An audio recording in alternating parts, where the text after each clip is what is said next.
Rajagambhiran sir, இதை நம்ம எப்படி புரிஞ்சிக்க வேண்டி இருக்குது? பெரிய ஸ்ட்ரோக் அடிச்சிருக்கிறாரா முதலமைச்சர் ஸ்டாலின்? தேமுதிகவை பொறுத்தவரையில் அது ஏறத்தாழ அந்த கட்சி ஒரு பெரிய அழிவை நோக்கி சரிவை நோக்கி போய்கொண்டிருக்கிற இந்த காலகட்டத்தில் தங்களை தக்க வைத்துக் கொள்வதற்கான ஒரு சரியான முடிவை நோக்கி அவர்கள் நகர்ந்திருக்கிறார்கள். ஏன்னா அவர்கள் ஏற்கனவே என்டிஏ கூட்டணியில் இருந்துட்டாங்க, ஏற்கனவே அதிமுக கூட்டணியில் இருந்துட்டாங்க. அதனால் அவர்கள் அனுபவித்தது என்ன, அவர்கள் கண்ட பலன் என்ன அப்படின்னு பார்க்கும்போது தொடர்ந்து வீழ்ச்சி அடைந்து கொண்டே இருக்கிறார்கள். அந்த வீழ்ச்சியிலிருந்து தங்களை மீட்டுக் கொள்வதற்கு ஒரே ஒரு வாய்ப்பு, ஒற்றை வாய்ப்பு இந்த கூட்டணியிலே திமுக கூட்டணியிலே இருப்பது ஒன்றுதான் என்பது, இந்த மதச்சார்பற்ற கூட்டணியிலே இருப்பது ஒன்றுதான் என்பது அவர்களுக்கு ஒரு கள யதார்த்தத்தை ஆய்வு செய்து இந்த இடத்துக்கு வராங்க. அதனால தான் தேமுதிகவினுடைய கட்சி நிர்வாகிகள் அதை பிரேமலதா குறிப்பிடுறாங்க. எங்கள் கட்சி நிர்வாகிகளுடைய விருப்பம், அது என்னுடைய தனிமனித விருப்பம்ங்கிறத விடவும் கட்சியினுடைய விருப்பம், கட்சி நிர்வாகிகளுடைய விருப்பம்னா கட்சி நிர்வாகிகள் யாரு, களத்தில் வேலை செய்யறவன். புரிஞ்சு சார். இப்போ இங்க ஒரு கேள்வி வருது இல்லையா, தன் தொடர் தோல்வியிலிருந்து மீண்டு கொள்வதற்காக, தன்னுடைய இருப்பை தக்க வச்சுக்கிறதுக்காக, தன்னுடைய கட்சியை அடுத்த கட்டத்துக்கு கொண்டு போறதுக்காக திமுக கூட்டணியை தேமுதிக விரும்பலாம். ஆனால் தேமுதிகவோடு கூட்டணியை திமுக ஏன் விரும்புச்சு? அதனுடைய நெசசிட்டி. அது பிம்ப அரசியல் இன்றைக்கு பெரிதாக பேசப்படுகிறது. ஒருத்தர் வீட்டில் படுத்து கிடக்கிற ஆளை ஆக்டிவா இருக்கிறாருன்னு எல்லா ஊடகமும் பேசிக்கிட்டு இருக்கு. பனையூர் பங்களாவில் ஒருத்தர் ஒரு பண்ணையாரு படுத்து தூங்கிட்டே இருக்கிறாரு, அவர் தான் முதலமைச்சர் ஆவார்னு அவரும் கனவு காண்கிறாரு. நம்மளையும் விழிச்சுக்கிட்டு இருக்கும் போதே கண்ணை மூடி கனவு காணுங்க, ஏன் கண்ணை முடிச்சுக்கிட்டு கூட கனவு காணுங்க, அவர் தான், அவருக்காகத்தான் இந்த நாடே காத்து இருக்குன்னு ஒரு பொய்யை, ஒரு பிம்ப அரசியலை கட்டமைக்கிறாங்க. இதைவிட பெரிய செல்வாக்கு மிக்கவராக அவர் ஒரு கள்ளக்குறிச்சிக்கு ஒரு திருமணத்துக்கு போற போது திரண்ட கூட்டத்தை அதுக்கு பின்னாடி அப்படி ஒரு கூட்டம் யாருக்குமே வரல அப்படிங்கிற அளவுக்கு ஒரு கூட்டம் அவருக்கு திரண்டுச்சு. அதனால பிம்ப அரசியல்ல இவர் யாருக்குமே எந்த உதவியுமே பண்ணதில்லை, பனையூர் பங்களாவுடைய பண்ணையாரு. ஆனால் இவர் அப்படி கிடையாது. அவர் திரைத்துறையில் இருந்தபோது, நடிகர் சங்க தலைவராக இருந்தபோது தனி மனிதனாக அவருக்கு ஒரு கருப்பு எம்ஜிஆர் சொல்லக்கூடிய இமேஜ் அவருக்கு இருக்கு. அப்போ தேமுதிகவை உள்ள கொண்டுட்டு வருவதன் மூலமாக விஜய்க்கு தான் செக் வச்சிருக்காரா முதலமைச்சர் ஸ்டாலின்? நிச்சயமா, அதுல ஒன்றும் சந்தேகமே கிடையாது. ஒரு பிம்ப அரசியல்னு சொன்னாலே அது சினிமா அரசியல் தான். அந்த சினிமா அரசியலுக்கு நாங்க எங்கிட்டையும் ஆள் இருக்கு. மக்கள் நீதி மையம் என்கிற ஒரு உலக நாயகன் கமலஹாசன் எங்களிடம் இருக்கிறார். அவர் ஒரு நட்சத்திர பேச்சாளராக வலம் வருவார், நாடு முழுக்க ஒரு வலம் வருவார். அதுபோல நீ கட்டமைக்கிற பிம்ப அரசியலுக்கு இணையானதல்ல, அதை விட மிகப்பெரிய உயரத்தை தொட்ட விஜயகாந்த் எங்களிடத்தில் இருக்கிறாரு. அப்படிங்கிறது மட்டுமல்ல, இவர் குறிப்பிட்டது மாதிரி சமீப காலமாக மொழி சிறுபான்மை மக்களை இழிவுபடுத்தக்கூடிய ஒரு போக்கை, ஒரு இனவாத அரசியலை நாம் தமிழர் கட்சி மாதிரியான கட்சிகள் கட்டமைத்ததற்கு பின்பு அந்த தெலுங்கு பேசக்கூடிய மக்கள், மொழி சிறுபான்மை மக்கள் தங்களுடைய பாதுகாப்புக்கு ஒரு உறுதி செய்வதற்காக வேண்டி இது மாதிரி கட்சிகளை பலப்படுத்த வேண்டும் என்கிற ஒரு கட்டாயத்திற்கு தள்ளப்பட்டிருக்கிறார்கள்.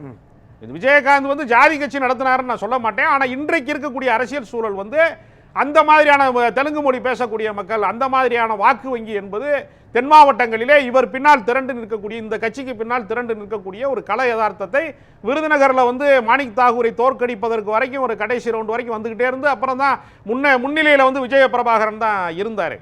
அதனால கள அரசியலுக்கும் அவர்கள் தேவைப்படுகிறார். அப்போ ஒரே கல்லில் ரெண்டு மாங்க அடிக்கிறார். தேமுதிகன்ற ஒரு கட்சியை வைத்துக்கொண்டு தென் மாவட்டங்களில் அமமுகவையும் வட மாவட்டங்களில் பாமகவின் டீல் பண்றாரா முதலமைச்சர்? அதுல ஒன்றும் சந்தேகமே கிடையாது. அவருடைய அரசியல் மூவை யாராலையும் அறிந்து கொள்ள முடியவில்லை. திமுக என்ன முடிவை எடுக்க போகிறத காலையில கண்ணு முழிச்சா திடீர்னு 5000 ரூபாய் அக்கௌண்ட்ல வருதுன்னு அக்கௌண்ட்ல போட்டுட்டு தான் பேசுறாரு. சொன்னதை செய்வோம் அப்படிங்கிறது அல்ல, செய்வதை சொல்வோம்ங்கிறாரு. ஏன் அவ்வளவு சீக்கிரட் எதுக்கு? எதிரிகள் ரொம்ப பலமா இருக்கிறாங்க. எல்லா அரசியலையும் அவர்கள் மிக மோசமாக சூழ்ச்சிகரமான சகுனி அரசியல் பயங்கரமா இருக்கு. என்டிஏ கூட்டணி என்பது தமிழ்நாட்டையே கபலீகரம் செய்யக்கூடிய ஒரு பெரிய பேராபத்தில் இருக்கிறது. இன்னைக்கு மகாராஷ்டிராவில் இஸ்லாமியருடைய இடஒதுக்கீட்டை இல்லாமல் செய்திருக்கிறாங்க. எல்லா விபரீதத்தையும் அவங்க சொல்லிட்டு செய்யறாங்களா? 8:30 மணிக்கு திடீர்னு பணம் செல்லாதுன்னு இந்தியாவின் பிரதமர் சொல்ற போது சொல்லிட்டு செஞ்சாங்களா? அது அந்த உத்தியை நாங்கள் அதை விட சிறப்பாக கையாளுவோம். திராவிட மாடல். அப்ப அதிமுக என்டிஏ பலமாக இருக்குதுன்னு முதலமைச்சர் ஸ்டாலின் நம்புறாரு. இல்லங்க, எதிரியை நாம் இலக்காரமாக எடை போடக்கூடாது. கொஞ்ச நேரத்துக்கு முன்னாடி எதிரி பலமா இருக்கிறாரு. எதிரி பலமா இருந்தா தாங்க அடிக்க முடியும். நோஞ்சான போட்டு அடிக்க முடியாதுல, பலமா இருந்தா தான் அடிக்க முடியும். அடிச்சா தானே திராவிட மாடல்னு சொல்ல முடியும்.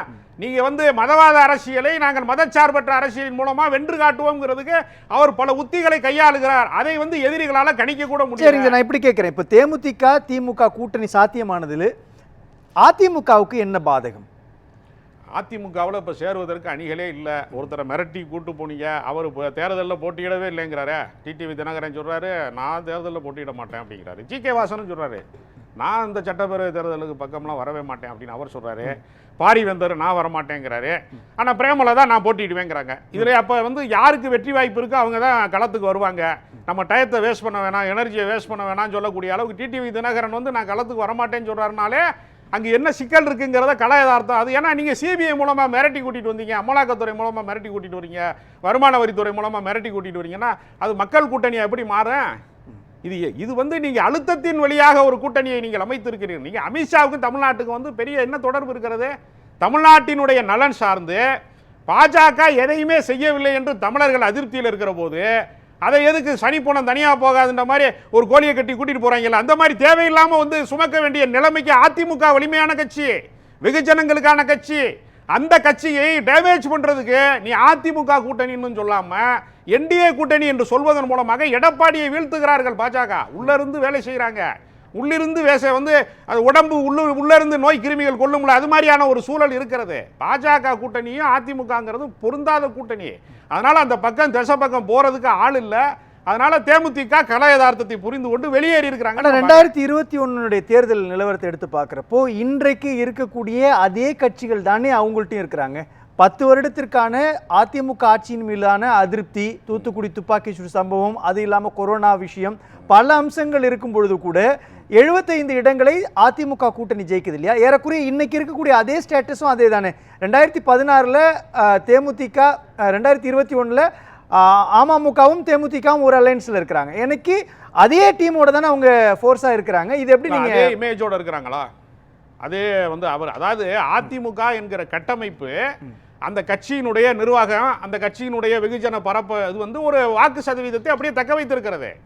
அது வீழ்ச்சி அடையாதா? நீ எப்படி வந்து ஓபிஎஸ்க்கு வந்து எப்படி இவ்வளவு பெரிய வாக்கு வங்கி எப்படி அவருக்கு திரளுகிறது? நிறைய ஓபிஎஸ் கொண்டு போய் ராமநாதபுரத்தில் நிறுத்தினாங்க.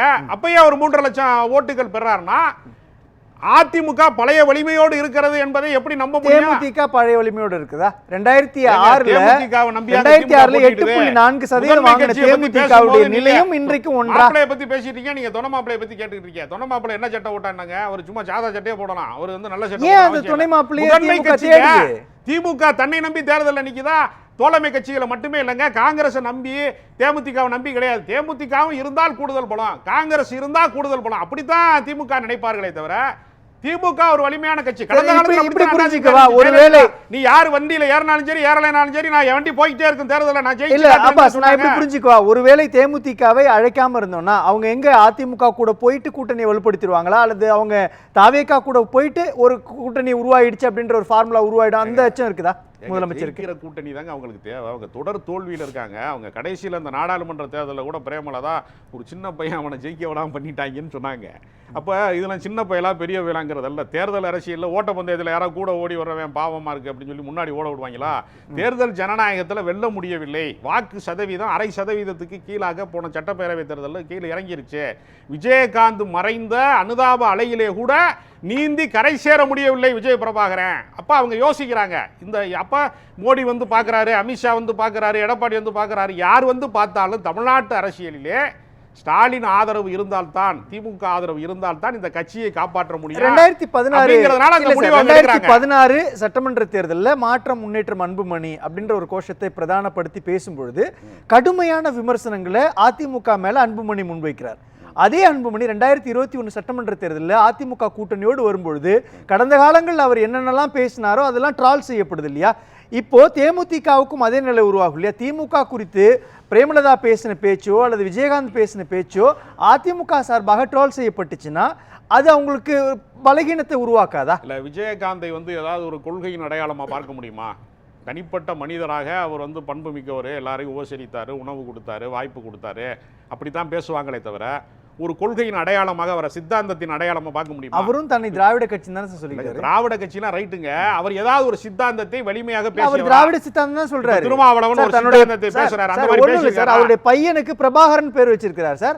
அதுல இருந்து அவருடைய கொள்கை நிலைப்பாடு உங்களுக்கு தெரியலையா? நான் கேக்குறது என்னன்னா பேர் வைக்கிறது அதெல்லாம் நான் கேட்கல சார். இது என்ன சார் சித்தாந்த ரீதியா கொள்கை ரீதியாக அவர் 2 புள்ளியில சொல்றாரு. பையனை இப்படிதான் கட்டமைச்சிருக்காரா?